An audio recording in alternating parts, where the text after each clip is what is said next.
তিনি ছিলেন মধ্যম আকৃতির সুঠাম দেহের অধিকারী একটি মানুষ।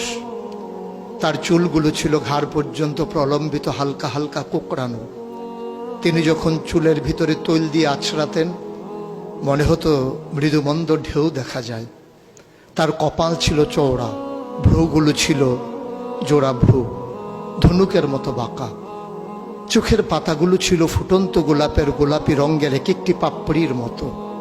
তিনি কখনো বা যখন চোখের পলক ফেলতেন মনে হতো মৃদুমন্দ বাতাসে গোলাপ পাপড়ি যেন দোল খাচ্ছে। তার চোখের সাদা অংশ ছিল রক্তিমাভ সাদা, কালো অংশ ছিল কৃষ্ণ কালো। তার নাকটা ছিল খাড়া, নাকের ছিদ্রগুলো ছিল ছোট ছোট। নাকের নিচে ছিল সরু চিকন গোঁফ, গোঁফের নিচেই সেই গোলাপি রঙের ঠোঁট। তার ঠোঁটগুলো যখন কখনো বা মুচকে হাসত, গোটা পৃথিবীর মানুষ অবাক বিস্ময়ে দেখত গোটা পৃথিবীতে যেন বিজলি চমকিয়েছে। তিনি কখনো বা যখন এই রাস্তা দিয়ে হেঁটে যেতেন, 1 মাস পরেও কখনো যখন সাহাবা হাঁটতেন তার গায়ের জান্নাতি গন্ধ তারা পেতেন।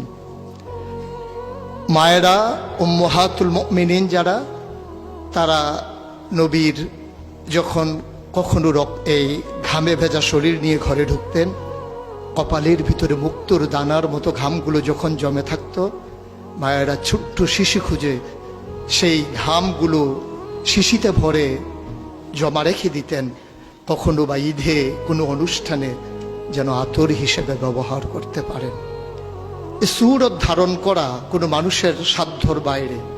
কখনোই কোনো মানুষ এই সুরত ধারণ করতে পারবে না চেষ্টা করলেই। কিন্তু তার সিরত যেটা অনুকরণীয়, অনুপম আদর্শ, তিনি এসেছিলেন এই জন্যে ওয়ামা আরসালনাকা ইল্লা রাহমাতাল লিল আলামিন। তিনি ছিলেন রহমত গোটা ধরনীর জন্যে। যেমন করে আল্লাহ বলেছেন, ফাবিমা রাহমাতিন মিনাল্লাহি লিনতা লাহুম ওয়ালাউ কুনতা ফাজ্জান গালিজাল কলব লানফাদ্দু মিন হাওলিক ফাআফু আনহুম ওয়াস্তাগফির লাহুম ওয়াশাওিরহুম ফিল আমর ফাইযা আযামতা ফাতাওয়াক্কাল আলাল্লাহ ইন্নাল্লাহা ইউহিব্বুল মুতাওয়াক্কিলিন। তিনি এসেছিলেন তেমন করে। কেন তাকে পাঠানো হয়েছিল? আল্লাহ নিজেই বলেছেন, লাকাদ কানা লাকুম ফি রাসূলিল্লাহি উসওয়াতুন হাসানা।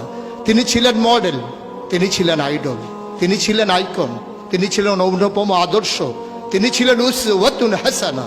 তিনি গোটা মানব জাতির জন্য সকাল থেকে সন্ধ্যা, রান্নাঘর থেকে সংসদ ভবন, তার জীবনের ব্যক্তি জীবন, পারিবারিক জীবন, সমাজ জীবন, রাষ্ট্রীয় জীবন, অর্থনৈতিক জীবন, ইন্টারন্যাশনাল রিলেশন, সকল ক্ষেত্রে তিনি ছিলেন আদর্শ, তিনি ছিলেন মডেল, তিনি ছিলেন আইকন।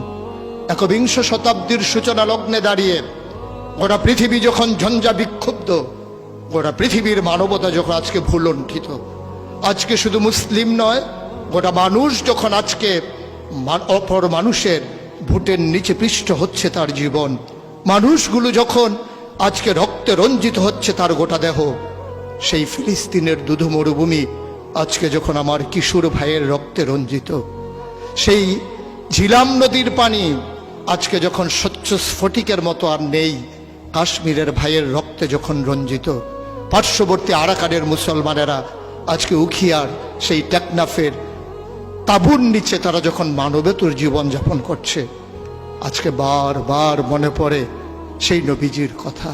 তিনি যদি আজকে আসতেন কোনো একটা ভূখণ্ডে, আমরা যদি দৌড়ে দৌড়ে তার কাছে যেতে পারতাম, গোটা মানবতা যদি বলতে পারতাম মুক্তি চাই, স্বাধীনতা চাই, ভোটের নিচ থেকে জীবন চাই, তিনি হয়তো আঁকড়ে ধরে বলতেন এখানেই শান্তি, চলে এসো উদখুলু ফিস সিলমে কাফা, তাহলেই তোমাদের জন্য প্রশান্তি, তাহলেই তোমাদের জন্য মৃত্যুর, স্বাভাবিক মৃত্যুর গ্যারান্টি।